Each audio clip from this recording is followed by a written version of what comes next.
Assalamualaikum warahmatullahi wabarakatuh. Kami dari kelompok 9 akan mempresentasikan terkait materi teselasi pada mata kuliah grafika komputer. Anggota kelompok dari kelompok 9 saya sendiri yaitu Desi Fatimah Az-Zahra dengan NIM 4611419056. Lalu ada Mutiara Hernowo dengan NIM 46119066 dan Muhammad Afif dengan NIM 4611419092. Secara harfiah, teselasi merupakan suatu kelas besar dalam desain di mana berbagai macam bentuk geometri disusun sedemikian rupa untuk membentuk suatu pola. Pada grafik 3D atau 3 dimensi, teselasi mengarah pada pengacakan dan manipulasi sejumlah segitiga untuk rendering bentuk-bentuk kompleks dan juga permukaan. Yang pertama ada teselasi pada OpenGL. Pada OpenGL terdapat 3 tahapan dalam membuat teselasi. Yang pertama ada the tessellation control shader, lalu yang kedua ada the tessellator, yang ketiga ada the tessellation evaluation shader, di mana yang terlihat pada gambar ada gambar bintang itu merupakan tahap pertama dan ketiga terprogram. Lalu untuk cara kerjanya, tessellator atau tessellation primitive generator atau disingkat dengan TPG merupakan mesin yang didukung oleh perangkat keras yang menghasilkan kisi-kisi segitiga tetap. Yang pertama, control shader memberi izin untuk mengkonfigurasi jenis jala segitiga yang akan dibuat oleh tessellator. Yang kedua, kemudian evaluation shader akan meminta programmer untuk memanipulasi jala tersebut menjadi banyak variasi. Yang ketiga, jala segitiga yang dimanipulasi kemudian menjadi sumber simpul yang diproses melalui pipeline. Untuk membuat segitiga dari simpul dan menampilkan hasil tanpa memanipulasi dengan hanya menggunakan tessellator, diperlukan model berikut. Yang pertama, Java atau Joggle Application untuk membuat kamera dan matriks MVP terkait, di mana view itu V, projection itu P, model itu M. Di mana view dan projection itu merupakan untuk mengatur kamera dan model yang dapat digunakan untuk mengubah lokasi dan orientasi jala. Lalu yang kedua ada vertex shader. Pada dasarnya tidak melakukan apapun pada kasus ini, simbol akan dihasilkan oleh tessellator. Setelah itu yang ketiga ada tessellation control shader, menentukan grid yang akan dibuat oleh tessellator. Yang keempat, tessellation evaluation shader, mengaplikasikan matriks MVP pada simbol-simbol yang ada di grid. Yang kelima, fragment shader, menampilkan warna tetap untuk setiap pixel. Lalu yang berikutnya terkait dengan tessellasi untuk permukaan Bezier. Variabel bawaan untuk TCC dan TES, di mana GL_in kurung siku merupakan array yang berisi setiap simbol titik kontrol masuk, satu elemen array per simbol masuk. Atribut simbol tertentu dapat diakses sebagai bidang menggunakan notasi titik. Satu atribut bawaan adalah GL_position. Dengan demikian, posisi simbol masuk I diakses sebagai GL_in dalam kurung siku I .gl_position. Lalu GL_out kurung siku, di mana array untuk mengirim titik kontrol keluar ke TIS, satu elemen array per simbol keluar. Atribut simbol tertentu dapat diakses sebagai bidang menggunakan titik notasi. Satu atribut bawaan adalah GL_position. Dengan demikian, posisi simbol keluar I diakses sebagai GL_out kurung siku I .gl_position. Dalam kurung siku itu diisi I. Next.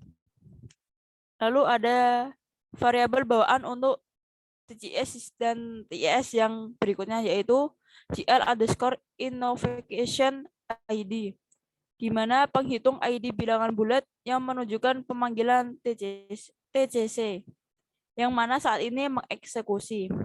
Salah satu penggunaan yang umum adalah untuk melewati atribut vertex.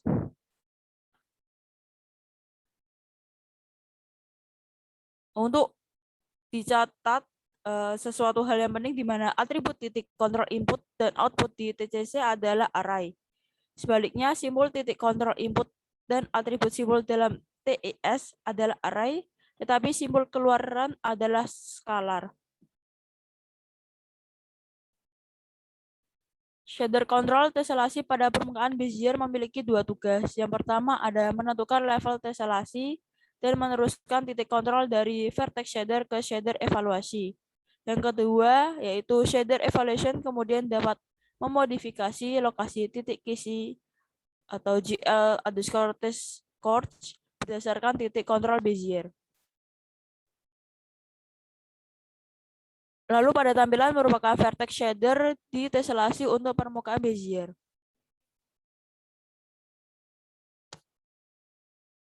Selanjutnya akan dijelaskan oleh Muhammad Afif.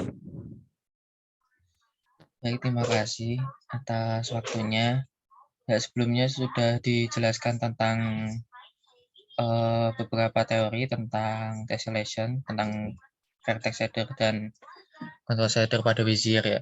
Nah, ini adalah salah satu contoh source code dari tessellation control shader tesselasi untuk permukaan Bezier pada versi 4.30 seperti ini ya. Oke, selanjutnya. Nah, yang ini untuk contoh kode dari tessellation evaluation shader pada tessellasi untuk permukaan Bezier.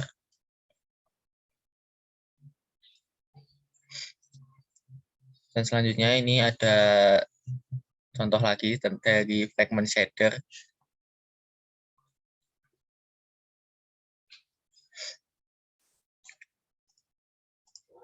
Lalu selanjutnya contoh kode dari Java atau JOGL application tessellasi untuk permukaan Bezier. Lalu lanjut pada submateri yang ketiga, yaitu tessellasi untuk metan atau peta ketinggian. Pemetaan ketinggian di shader vertex dapat menyebabkan jumlah simpul yang tidak mencukupi untuk membuat detail yang diinginkan. Nah, ini untuk contoh kodenya pada vertex shader simple tessellated terrain.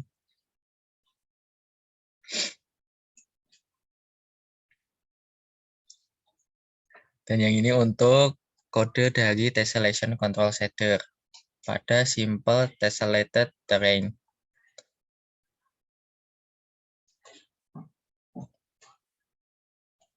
Ini lanjutan dari kodenya, bisa di next. Dan yang ini untuk contoh dari fragment shader. Nah, dari kode-kode sebelumnya yang sudah dikompil oleh mesinnya masing-masing akan menjadi seperti ini, hasil menggunakan simple tessellated terrain seperti ini ya. Nah, dari hasil yang pertama kurang sempurna, meskipun dapat melihat detail siluet di jarak yang jauh, akan tetapi tonjolan di sana tidak sesuai dengan detail sebenarnya pada peta tekstur. Penyebab masalah ini adalah resolusi grid yang tertesselasi.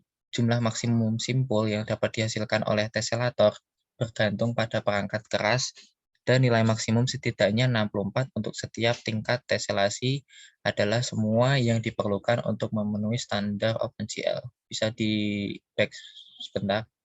Ya, ini bisa dilihat lagi seperti ini. Ada gambar. Baik, bisa di next. Untuk selanjutnya akan dijelaskan oleh Saudari Mutiara Hiknowo. Silakan. Baik, terima kasih atas kesempatannya. Jadi kalau misalnya yang tadi itu kan itu merupakan hasil dari simple tessellated ya, di mana itu masih ada masih menghasilkan hasil yang kurang sempurna, masih ada ketidaksempurnaan. Nah, oleh karena itu diberikan kode instance tessellated terrain. Di sini kita pertama menggunakan Java atau GOGL application yang terlebih dahulu, seperti pada permukaan Bezier ya.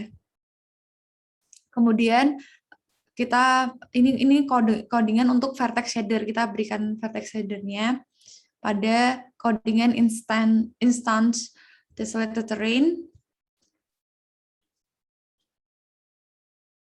Lalu ini codingan untuk tessellation control shadernya. Level tessellasinya sama kayak contoh sebelumnya. Kemudian ini tessellasi untuk evaluation shadernya, kode untuk tessellation evaluation shader. Dan ini hasil setelah dikenai instance tessellated terrain. Bisa dilihat dia permukaannya itu lebih terlihat ketinggiannya dibandingkan dengan yang hasil yang sebelumnya. Kalau ini kan masih terlihat hanya siluet. Kalau yang setelah dikenai instance tessellated terrain, dia akan terlihat tonjolan-tonjolan pada permukaan bulan.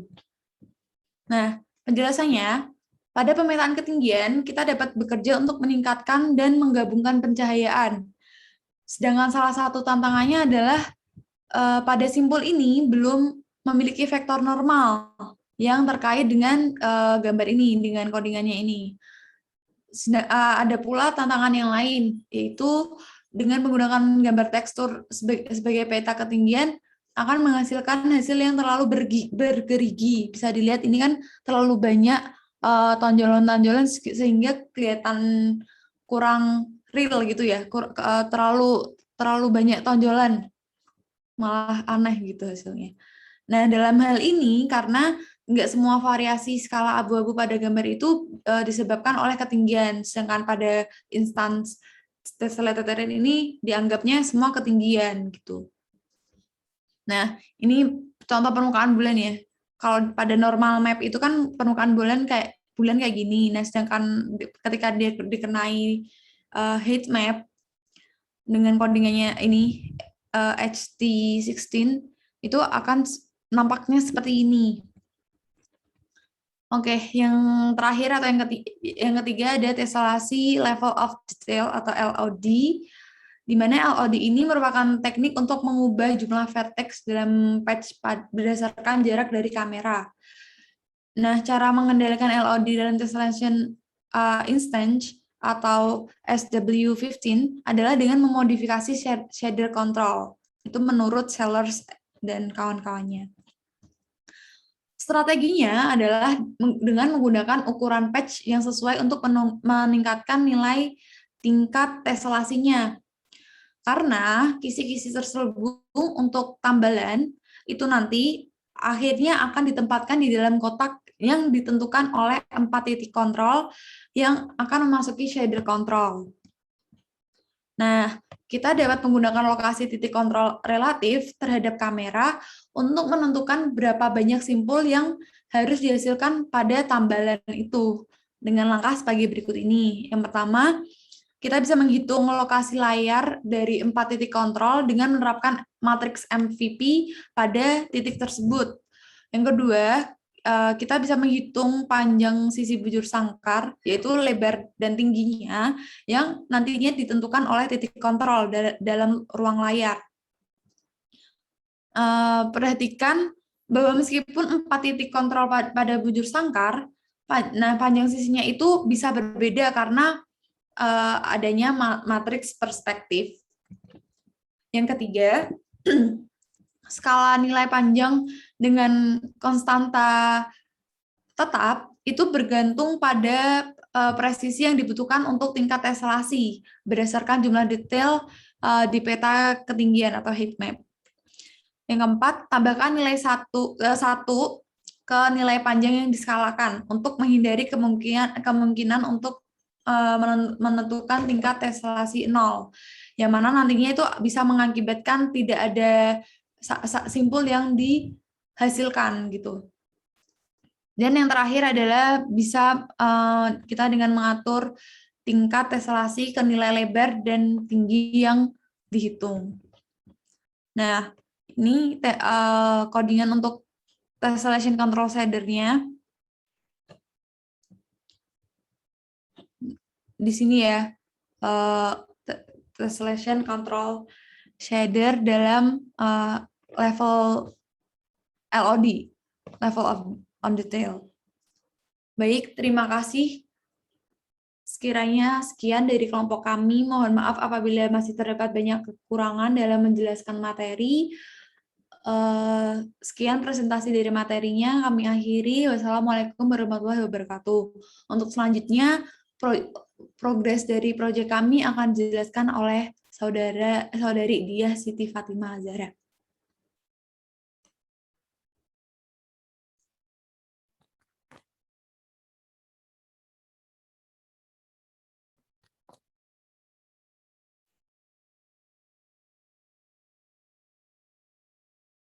Untuk progres dari proyek solar system yang semulanya kami menggunakan Dev C++ beralih ke Visual Studio. Langsung saja kami jalankan program dari proyek kami.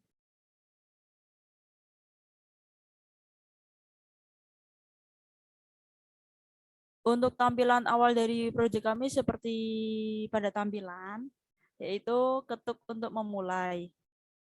Lalu tampilannya akan seperti ini.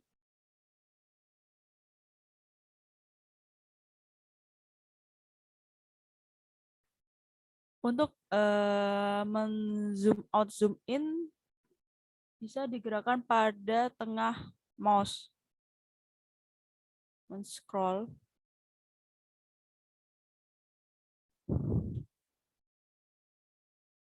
Lalu pada angka 1, 2, dan 3 itu berfungsi untuk mengubah sudut kamera.